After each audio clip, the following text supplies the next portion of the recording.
বিৰাট বৰষুণ ওলাই আহোঁতে বৰষুণ দিয়া নাছিলে ওলাই আহোঁতে আপোনালোকে দেখিছিলে বৰষুণ দিয়া কিন্তু উপায় নাই মই মানে এবাৰ গৈ আকৌ পাৰীক থৈ আকৌ পক্ষীক আনো মানে এফালেও দেৰি পাৰিছা মই খুলি দিওঁ নহয় গুড মৰ্ণিং ফ্ৰেণ্ডছ আজি হয় টিউজডে মৰ্ণিং আৰু সময় হৈছে 7:30 আৰু চব গ'ল হাজবেণ্ড পৰী পক্ষী স্কুল গ'ল হাজবেণ্ড অফিচ গ'ল আৰু মই এই মাত্ৰ জাষ্ট বাই দি আহিছোঁ আৰু মোৰ এটা অভ্যাস আপোনালোকৰ আছে নাই নাজানো মই মানে কোনোবা যদি ঘৰৰ পৰা যায় মানে ডেইলি এতিয়া সিহঁতে স্কুল যায় তো বাহিৰলৈকে গৈ বাই দিয়ে ভাল পাওঁ আৰু মই যদি ভিতৰত থাকিলেও কোনোবা মোক নোকোৱাকৈ গুচি যায় নহয় মোৰ বিৰাট মাথা বেয়া হয় মানে মই চি অফ কৰি বিৰাট বেছি ভাল পাওঁ আকৌ অহা টাইমতো তাৰমানে তেনেকৈ আৰু অহাৰ পিছত মানে দৰ্জাৰ ওচৰলৈকে আহি মানে এনেকৈ কৰিয়ে ভাল পাওঁ চবৰে বেলেগ বেলেগ থাকে আৰু অৱশ্যে ল'ৰা ছোৱালীক মই ভাবোঁ আৰু কালি মই কিবা এটা ভিডিঅ' চাইছোঁ যে সিহঁতক বোলে শোৱাৰ সময়ত আৰু জগোৱাৰ সময়ত বিৰাট বেছি মৰম দিব লাগে সেইকাৰণে সেইখিনি টাইমত তাহাঁতি খুব বেছি তাৰমানে কেয়াৰ এটা বিচাৰে খুব বেছি ইনচিকিউৰ ফিল কৰি থাকে মানে ৰাতিপুৱা শুই উঠা বা শোৱাৰ সময়লৈকে চ' মাক বাপেকে বোলে অলপমান হ'লেও মানে মৰমত তাহাঁতক যদি মানে কয় বা শুৱাই দিয়ে তেতিয়া বোলে তাহাঁতৰ বিৰাট ধুনীয়া টোপনি আহে আৰু চিকিউৰ ফিল কৰে আৰু ছেইম এপ্লাইজ উইথ মানে স্কুল যোৱা অহা বা ক'ৰবাত গৈছে আহিছে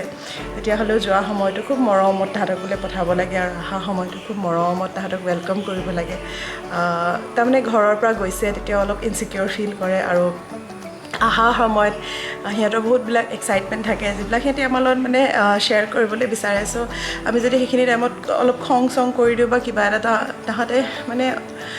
ইমান চিকিউৰ তেতিয়া ফিল নকৰে মই ভাবোঁ চ' সেয়া আৰু তেনেকৈ আৰু বাকী এতিয়া কাম বহুত পৰি আছে মোৰ আজি পিছফালে দেখিছে AC বক্সকেইটা সেইকেইটা আজি লগাব আহিব তাৰপিছত অনিমা এতিয়ালৈকে অহা নাই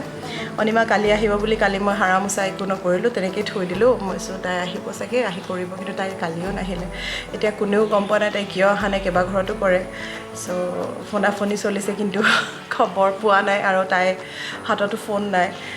এতিয়া দুধুৰ মুধুৰত লাগি আছোঁ তথাপি মই বেলেগ ফালে চাই আছোঁ যদি পাই যাওঁ তাৰমানে কি হৈছে হাৰা মোচাটো ডেইলি মই কৰিব নোৱাৰোঁ মোৰ কঁকালৰ বিষৰ কাৰণে আৰু চবতছে বেছি যদি কঁকালৰ বিষ লাগে হাৰা মোচা কৰিয়ে লাগে চ' মই এনেই মানে ডেইলিটো মই মোচাটো নকৰোঁৱেই হাৰাটোৱে কৰোঁ কিন্তু আজি মুচিব লাগিব ঘৰটো কিন্তু কথাটো হৈছে কি আজি AC লগাব মানুহ আহিব আৰু তেতিয়া ড্ৰিলিং চিলিং খুব বেছি হ'বই চ' এতিয়া মই একোৱেই নকৰোঁ সেইকাৰণে সিহঁতে আহি লওক কৰি লওক তাৰপিছত একেবাৰে চাফা কৰিম কাৰণ এতিয়া কৰিলেও একো লাভ নহ'ব তাৰপিছতে আজি ভাবিছোঁ খানা মানে ৰাতিপুৱাতে বনাই ৰাখিম একেবাৰে ৰাতিলৈকে কাৰণ আবেলি অলপমান কিবা এটা কাম আছে মোৰ কি কাম আছে মানে নেক্সট আহিবলগীয়া ব্লগকেইটাত আপোনালোকে গম পাব এতিয়া পুতুককৈ মই কৈ নিদিওঁ কিন্তু আবেলি অলপমান বিজি থাকিম এইকেইটা দিন আৰু সেইকাৰণে এইকেইটা দিন এনেকৈয়ে কৰিব লাগিব মই সেইকাৰণে ৰাতিপুৱাই মানে একদম মেণ্টেল প্লেনিং যে কি বনাম কি কৰিম চ' বৰ্তমানটো এতিয়া মই একোৱেই কৰা নাই এতিয়া সিহঁতক পঠালোঁ মই ব্ৰেকফাষ্টো খোৱা নাই অলপমান বিচনা চিচনাবোৰ পাৰি লওঁ আৰু সেই যোনটো ৰুমত AC লগাব তাত মই অলপমান লেতেৰা বেডশ্বীট দি পেলাই বস্তুবোৰ কভাৰ কৰি লওঁ কাৰণ খুব বেছি তাৰমানে ধূলি চুলি পৰিব ড্ৰিল কৰিব চ' কিবা এটা দি কভাৰ হৈ থাকিলে মোৰ কামবোৰ অলপমান হ'লেও কমিব চ' এতিয়া দিনটো আৰম্ভ কৰোঁ কামবিলাকেৰে सो गुड मॉर्निंग फ्रेंड्स आज है ट्यूसडे मॉर्निंग और अभी सबको भेज दिया है मैंने बच्चों को स्कूल हस्बैंड को ऑफिस और उसके बाद अभी फ्री तो नहीं हुए काम बहुत ज़्यादा ही है लेकिन थोड़ा सा मैं बैठ जाती हूँ उस टाइम पे क्योंकि सुबह की उठी होती हूँ और किचन में बिल्कुल नॉन स्टॉप मैं खड़ी रहती हूँ तो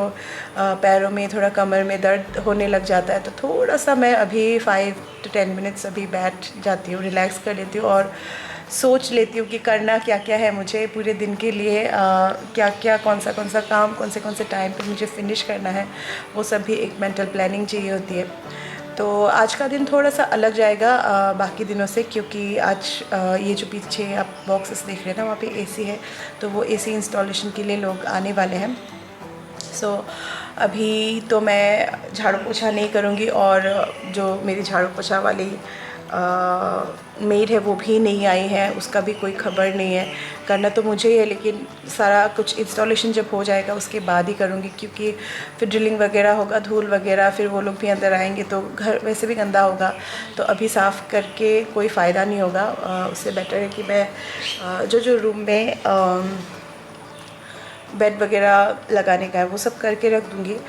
और बाकी आज मुझे लंच और डिनर साथ में ही बनाना है, क्योंकि इन दिनों इवनिंग में थोड़ा सा बिज़ी रहने वाली हूँ।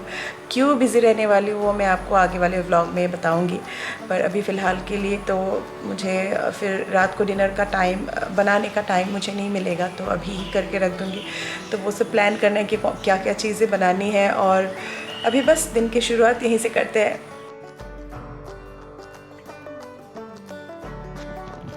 तो सब लोग जब निकल जाते हैं उसके बाद फिर पूरे घर को समेटना पड़ता है। और एक्चुअली घर के काम करना मुझे अच्छा भी लगता है, ऐसा नहीं है कि घर के कामों से मैं भागती हूँ, पर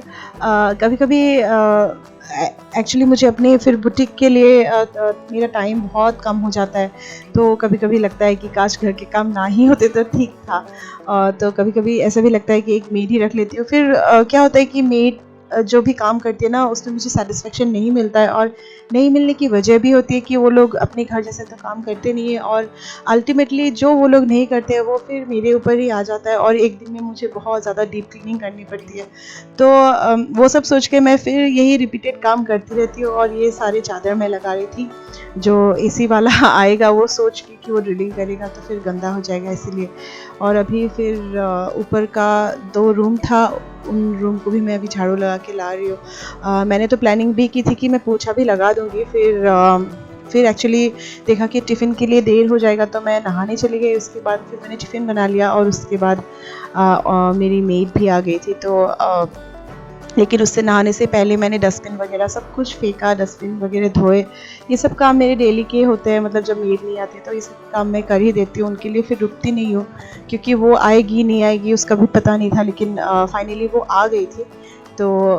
उसका ही काम मैंने आसान करके रख दिया था। बाकी तो मेरा जो यूजुअल काम था लंच बनाने का, टिफ़िन बनाने का, वो सब तो मुझे वैसे भी करना पड़ा। लेकिन थैंकफुली वो आ गई है, तो अभी थोड़ा-सा मेरे जो दिन भर में मुझे थोड़ा-सा एटलीस्ट रिलैक्सेशन मिल जाएगा, क्योंकि उसके काम वो फिर कर देगी। और ये सब तो काम मेरे ही होते हैं, कपड़े निकालने के, सुखाने के। और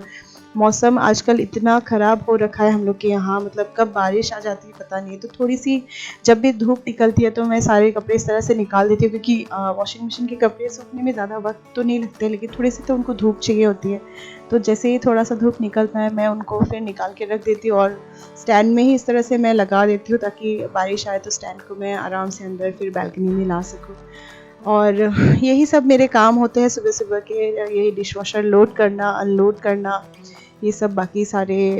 जो काम होते हैं ना वो सब करके, जो गंदगी वाले हैं वो सब मैं करके फिर मैं नहाने जाती हूँ। और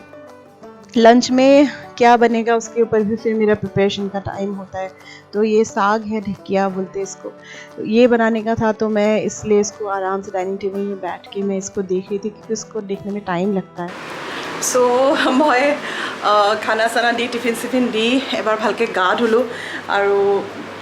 চুলিখিনি একচুৱেলি শ্যাম্পু নাই কৰা, কিন্তু অলপমান তিয়াই দিছোঁ। স্কেল্পটো মই অলপমান তিয়াই দিওঁ, ঘামি যাওঁ যে যেতিয়া কাম কৰি থাকোঁ। চ' সেইখিনি ঘাম স্কেল্পত লাগি থাকিলে চুলি এনেই সৰিছে আৰু বেছিকৈ সৰে। চ' সেইটো মই কৰোঁৱেই গৰম দিনত। আৰু এতিয়া পৰীক আনিব যাওঁ, পৰীক আনি বাহিৰে বাহিৰে মই পক্ষীকো লৈ আহিম। আৰু চাওক, আনিবলৈ যাওঁ কিন্তু গাড়ী চাবিয়ে লোৱা নাই।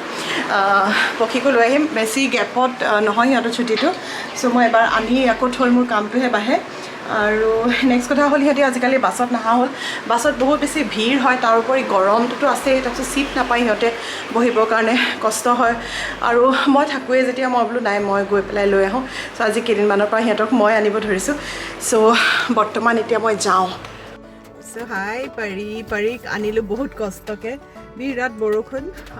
ওলাই আহোঁতে বৰষুণ দিয়া নাছিলে, ওলাই আহোঁতে আপোনালোকে দেখিছিলে বৰষুণ দিয়া নাই। এতিয়া চাওকচোন কেনেকুৱা বৰষুণ।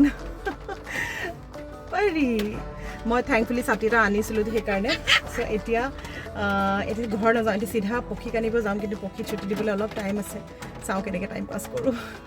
পক্ষী স্কুল পালোহি, ছুটি হোৱাই নাই, বেছি জল্দি পালোহি আমি, কিন্তু উপায় নাই। মই মানে এবাৰ গৈ আকৌ পৰীক থৈ আকৌ পক্ষীক আনো, মানে ইফালেও দেৰি হৈ যায়, পাৰ্কিং নাপাওঁ, আৰু সিফালে পৰীক অকলে থৈ আহিবও ভয় লাগে। চ' সেইকাৰণে অলপ সময় ৰখি দিছোঁ। এখন পক্ষীৰ স্কুল পাৰি তুমি কি কৰিছা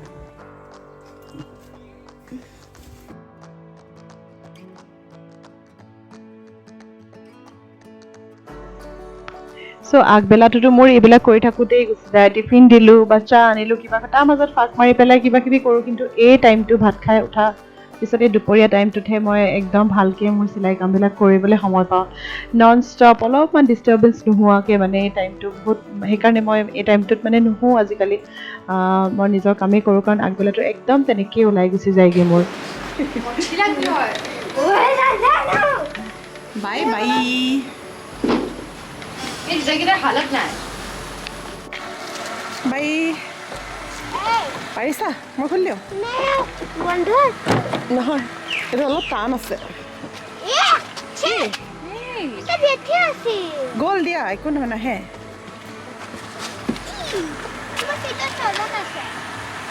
বাই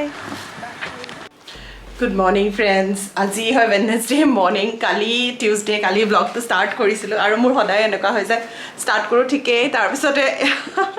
ইমানেই কামত মই বিজি হৈ যাওঁ যে পিছত ব্লগ এণ্ড কৰাও নহয় ব্লগ কৰি থকাকৈও নহয় কিবা এটা একচুৱেলি কি হৈছে মই ঘৰত থাকিও মোৰ বহুত কাম ঘৰৰ কামখিনিতো আছেই তাৰোপৰি বুটিকৰ কামখিনিতো আছেই আৰু তাৰোপৰি কেতিয়াবা এক্সট্ৰা কামবিলাক মাথাৰ ওপৰত লৈ পেলাই মানে সেইবিলাক কৰিও ভালেই পাওঁ এতিয়া ভাল পাওঁ কাৰণে সেইবিলাক কাম কৰোঁ আৰু টাইমটো মানে বিৰাট বেছি হেৰি ধৰণে মেনেজ কৰিব লাগে আৰু তেতিয়া তাৰপিছত ব্লগিংটো ক'ৰবাতে থাকি যায় চ' প্ৰায়ে মোৰ এইখিনি এনেকুৱা হৈছে এটা দিনত ব্লগ ষ্টাৰ্ট কৰোঁ আৰু নেক্সট ডেট গৈ পেলাই মই আকৌ ব্লগটো কণ্টিনিউ কৰিব লাগে চ' আজি হয় ৱেডনেছডে মৰ্ণিং ইহঁতক চবকে পঠালোঁ চব গ'ল ভাগে ভাগে তাৰপিছত ময়ো য'ত যি কাম কৰিবলগীয়া আছিলে বিচনা পাৰা চিজিল কৰা বস্তুবোৰ জেগাই জেগাই থোৱা আৰু তাৰোপৰি আৰু এটা কথা ৰুমবিলাকত লাইট ফেন মানে আননেচেচাৰিলি চলি থাকে মানে আননেচেচাৰি নহয় সিহঁতে শুই পেলাই উঠি আহে সেইটো ৰুমত ফেন চলি থাকে লাইট চলি থাকে চ' মই এটা মোৰ সদায় এইটো অভ্যাসেই যে মই গৈ পেলাই চব ৰুমতে এবাৰ হ'লেও চাওঁ কিবা আননেচেচাৰি ইলেক্ট্ৰিচিটি মানে ৱেষ্ট হৈছে নেকি অৱশ্যে আমাৰ ইয়াতে লাইটৰ বিলৰ চিলৰ কথা নাথাকে কিন্তু হ'লেওতো অকল পইচাটোৱেতো নহয় ন মানে এনাৰ্জি কনজাৰ্ভেশ্যনটো এটা কথা আৰু সেইটো সৰুৰ পৰাই মানে কিবা মাথাত সোমাই যোৱা নিচিনা সেইকাৰণে ক'ৰবাত আননেচেচাৰি মানে কিবা যদি লাইট চলি আছে ফেন চলি আছে মই চব অফ কৰোঁগৈ গৈ পেলাই আৰু এতিয়া যে মই ঘৰত থাকিম অকল মই যোনটো ৰুমত থাকিম তাতে মই লাইট ফেন চলাওঁ বাকী চব লাইটবোৰ অফ কৰি দিওঁ আৰু নেচাৰেল লাইট অলপমান ঘৰত আহিব দিওঁ তেনেকৈ হ'লে মানে অলপ ভালো লাগে এনেও আমাৰ এই ঘৰবিলাকত ইমান বেছি পোহৰো নোসোমায় কিন্তু আৰু অনবৰতে তাৰমানে আমি লাইট জ্বলাই থাকিব লাগে চ' সেইকাৰণে অনবৰত মানে সেই লাইটৰ পোহৰটো কেতিয়াবা ভাল নালাগে চ' মই অফ কৰি থওঁ সিহঁতে স্কুলৰ পৰা অহাৰ পিছত মোক সোধে মামা লাইটবিলাক কিয় অফ কৰি থৈছা তাৰপিছত মই সদায় এনেকৈয়ে থওঁ তাৰপিছত এতিয়া চাহ বাকিছোঁ ব্ৰেকফাষ্ট খাম ব্ৰেকফাষ্ট খাই চিধা বুটিকৰ কামত লাগিম আৰু গুড নিউজ হয় কি অনিমা আহি গ'ল অনিমা কালিয়ে আহিলে কালিতো মই চব কাম কৰিয়ে ৰাখিছিলোঁ হাৰা মোচা এভৰিথিং কিন্তু দেখিছোঁ তাই আহিলে যেতিয়া মই ক'লোঁ তাই ভালকৈ কৰা মই ওপৰেহে কৰি থৈছোঁ এনেকৈ তাৰপিছত কৰি গৈছে আজি আহিব যেনিবা আজি ইমান মানে মোৰ হেডেক নাই আৰু তাই আহি পেলাই কৰিবহি চ' বাকীখিনি কামহে কৰিলোঁ তাৰপিছত এতিয়া 8টাহে বাজিছে চ' এতিয়া মই ব্ৰেকফাষ্টটো কৰি চিধা নিজৰ বুটিকৰ কামতে লাগিম আৰু কাৰণ বহুত বেছি কাম পৰি আছে আৰু নেক্সট কথাটো হ'ল কি AC ঠিক কৰিব AC মানে লগাবৰ কাৰণে কালি মানুহ নাহিলে এনে IFBৰ মই ছাৰ্ভিচ বিৰাটেই ভাল পাওঁ আৰু কেতিয়াও এনেকুৱা হোৱা নাই এইবাৰেই আমাৰ লগত এনেকুৱা হৈছে যোনজন ল'ৰাৰ পৰা মানে আমি কিনিলোঁ যোনজন ল'ৰাই মানে ডিল কৰি আছিলে তেওঁ ফোন চনেই নুঠোৱা হৈ থাকিলে তাৰপিছত ফোন কালি গোটেই দিনটো তাক ফোন কৰিছোঁ ফোন চোন উঠোৱা নাই তাৰপিছত লাষ্টত গৈ থৈ মানে IFB ট'ল ফ্ৰী নাম্বাৰত আকৌ ছাৰ্ভিচ ৰিকুৱেষ্ট দি পেলাই এতিয়া আজি হ'পফুলি আজি মানুহ আহিব আজিও যদি নাহে মানে কিবা এটা কাম যদি হ'বলগীয়া থাকে ৰেডি কৰি থওঁ হৈ নগ'লে বিৰাট বেছি মানে হেৰি লাগি থাকে মানে হৈ যাওক আৰু কাৰণ লেতেৰা হ'ব ড্ৰিলিং হ'ব সেইটো ভাবিয়ে মোৰ মাথাটো নষ্ট হৈ থাকে তাৰপিছত সেইখিনি চাফা কৰিব লাগিব কামবিলাক ৰৈ যাব আৰু মোৰ মানে ইমানে জাম পেক গোটেই দিনটো ইটোৰ পিছত সিটো কাম সিটোৰ পিছত সিটো কাম সেনেকৈ চ' এটা টাইমো অলপমান ৱেষ্ট হ'লেও মানে লাগে যে একদম বহুত টাইমেই গৈছে চ' সেইকাৰণে এতিয়া খুব বেছি টাইম ৱেষ্ট নকৰোঁ আশা কৰিছোঁ ব্লগটো চাই আপোনালোকে ভাল পাইছে আৰু যদি ভাল পাইছে তেনেহ'লে মোৰ চেনেলটো ছাবস্ক্ৰাইব কৰিব নাপাহৰিব বাই ফৰ নাও guys so good morning friends, आज है वेडनेसडे मॉर्निंग और मेरा रोज़ का यही हो रहा है कि मैं एक दिन ब्लॉग शुरू करती हूँ और पूरे दिन ब्लॉगिंग करने के बाद फिर उसको एंड नहीं कर पाती हूँ और आधे में ही ब्लॉगिंग छूट जाती है कहीं मेरी। एक्चुअली क्या हो रहा है, ऐसे ही मेरा जो पूरा दिन है ना बिल्कुल ही बिजी ही रहता है, उसमें मतलब फ्री टाइम बहुत ही कम होता है। उसके ऊपर से कुछ कुछ काम मैं ऐसे ले लेती हूँ ना, मतलब करके अच्छा लगता है जो काम वो ले लेती हूँ, तो और भी ज़्यादा फिर टाइम और मैनेज करना पड़ता है मुझे। तो कल इसी तरह से इवनिंग में बहुत ज़्यादा बिजी हो गई थी, तो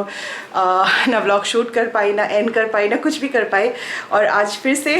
वही रूटीन है। अभी सुबह हो गए, मतलब सुबह तो हो गया है, बच्चे भी चले गए, हस्बैंड भी चले गए और मेरा भी काम ऑलमोस्ट अभी फिनिश है। किचन वाला काम, ब्रेकफास्ट भी मैंने कर लिया, नहा लिया, ये सब कुछ कर लिया। अभी मैं जाऊंगी बुटीक में, अपना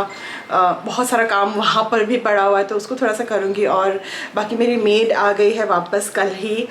मतलब कल से वो आई है, तो आज मुझे ये सब झाड़ू पोछे का कोई टेंशन नहीं है, वो आके कर देगी। तो इसलिए मैं फटाफट अभी जाके बुटीक में लगती हूँ क्योंकि वहाँ पे भी बहुत सारा काम मेरा पेंडिंग हो गया है। और ये जो 2 हफ्ता मेड नहीं आई थी ना, तो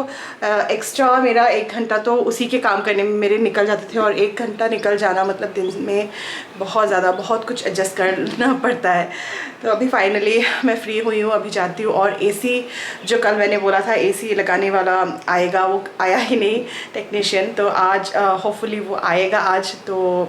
आज का दिन भी बहुत ज़्यादा ही बिजी जाने वाला है मेरा। सो होप आपको मेरे ब्लॉग्स पसंद आए होंगे, और अगर पसंद आ रहे हैं ना तो प्लीज़ मेरे चैनल को सब्सक्राइब करना मत भूलिएगा। Bye for now guys.